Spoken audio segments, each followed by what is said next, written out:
Hello YouTube, this is that BMX guy, and welcome to a video on my AM collection, or my Sturmey Archer AM.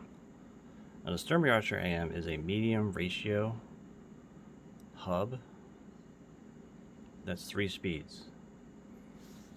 So we got a whole complete one. This is a, if you can even see it with the camera, it's a 49 AM. I'm not really getting into details with it. I also have a 52 AM that was in this alloy shell, and that right now is in this AW shell, since AW is using the same basic shell. You can even see it says AW. But yeah, they transplant pretty quickly, so it's pretty easy. So the aluminum shell one was a 52, and I put it in there, and this is the 49 altogether, the whole 49. Now the 49, it needed an overhaul, in the sense that I changed it. This is the stock indicator chain with folding piece that came with it, along with this clutch key that just floats in there. It doesn't have any threads, and you have this rod that kind of holds it in place on both sides. At least that's what was in there. It might not need that anyway. It doesn't need it. It works without it. It just works with a normal indicator chain on the end. So I'm just gonna take it out so you can see what it is. This might be a little bit long-winded. If I can do it with one hand, it's really nice. Now I replaced the bearing races and all that stuff because, you know, it's old. So this could be one of the stock ones right here.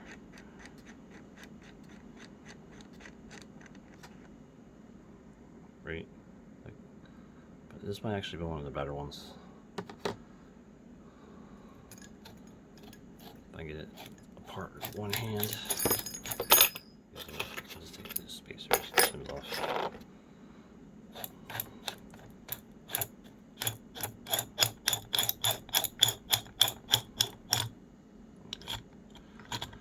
Comes out easily. Life is good. Okay, so this is the original shell it had. I just painted it black. And this is the original, or not, this isn't the original. This is off of an AW. And I greased it and whatever else. So yeah, the AM looks like this inside. It has a step planetary gears, and it makes it a close ratio or medium ratio, where it's kind of halfway between each gear. So you got direct, and then you have a plus side of 15% and a minus side of 12% versus 33 and 25 on the AW. But that's what it looks like technically on the inside. I'm not taking it apart because this video is not about that. There's going to be another video about taking this apart because I know people want it more vocal, so I'm remaking the other video.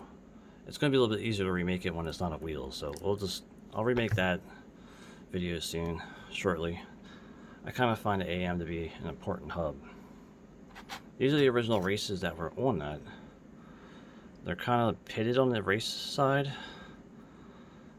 but you can see they're still lipped. They're kind of a different color too, but I guess it did have the white on there, or silver, lead plating, or whatever that was.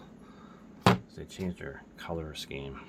This is the original ball ring, or high gear ring. What's actually cool about the AM is it already came with this lock ring driver.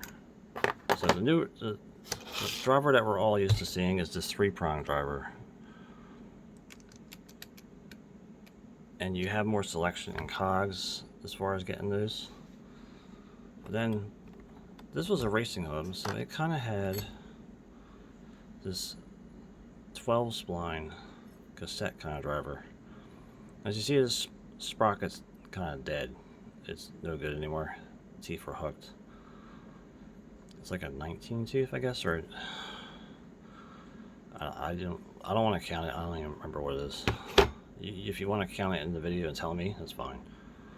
But it uses a 12 tooth cog driver that actually is pretty sophisticated for the time. And it'd be cool to get a cog for this, but the race on there, I don't know if you can see it. You can see that that race is toast. But it uses the older angled clutch, or it's just an angle. There's no steps. Because it's after World War II. At least it should be. Because usually this was in the K1. I don't know why this after War one has this on it. But it should have just been like a normal indicator chain that they were in the 50s. But it has this cassette, and it has this lock ring that tightens up just like a cassette. I mean, not a cassette lock ring. It's like a fixed gear lock ring where it's reverse thread on the lock ring itself. It's actually pretty cool. That's basically my AM collection. I have two of them, a 49 that I got in 2015, and I think I got this one in 2018. The reason why it was being sold is because there's a big crack in the shell. You can see it right there. This ball ring would not come off. I don't think it will come off. I can try getting it off there and using it again, but it's not really worth my time. I might as well just leave it on there. The ring that was on this is perfectly fine and somewhere. I don't think it's this one. It might be the one that's on that. No, it isn't the one that's on that. There's the one that was on that is somewhere. In another video, I'm going to show all my AW spare parts, and I'm going to actually build a hub with those AW spare parts too. So stay tuned for that. But some of these rings don't seem to be interchangeable in the sense where you can put them on the other shells. There's an AW shell that this will not thread into, but this kind of starts threading on that one and it stops. I'm not even sure that's the right way.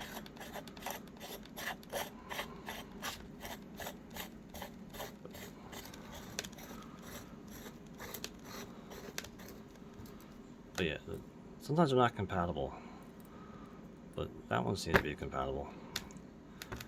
The reason I like these 50s ones is that they have a replaceable bearing race on both sides, or everything's replaceable except the shell itself, or even the shell technically is replaceable. What makes it is so if you have a wheel built and this bearing race is wore out, you can take that off and change it for a new one. Which I never understood why they changed it. Or maybe they changed it because this kept happening and maybe the steel shells are cracking too. I don't know. But I only see the cracked shells on these aluminum ones. I don't see them on like any of the steel ones. The hub is neat to keep and it's neat to look at, obviously. The thing that's cool about these older, or this one, if you look at this low gear ball, it's reversible. Like you can actually flip it around to reuse it in a better state. Like the other side's more worn out than this side. And that's what I've been using when I was using it. It's kind of wore out in the sense that it's kind of more sloppy this way. And it was rubbing inside the SR3 with these guys. And the reason why I went back to the shell is because there's actually a bearing that was easier to do. Look on that one, but I threw that on there and it's going to take too much effort to get back off, I think.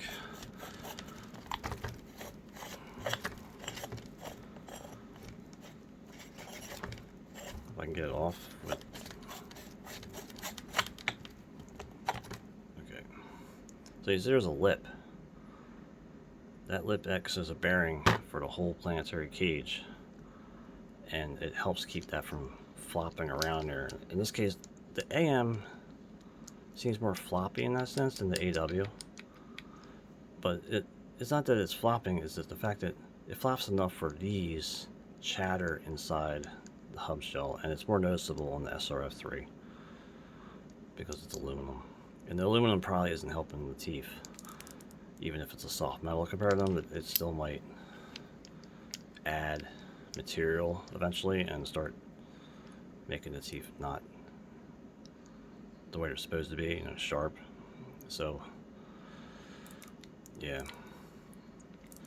Anyway, this is my AM collection I wanted to make a video of. I only have two, but the main cool thing about it is this cassette driver, or splined driver. It's 12 splines. I did see those on eBay, and they usually are sold by some guy that's a collector that wants to sell them for like $100 or something. Well, that leaves me out, because how long do you think these sprockets last being used? Maybe 100 miles, 200 miles, because they're for, club racing back then. So, yeah. Anyway, this is that BMX guy, and thanks for watching.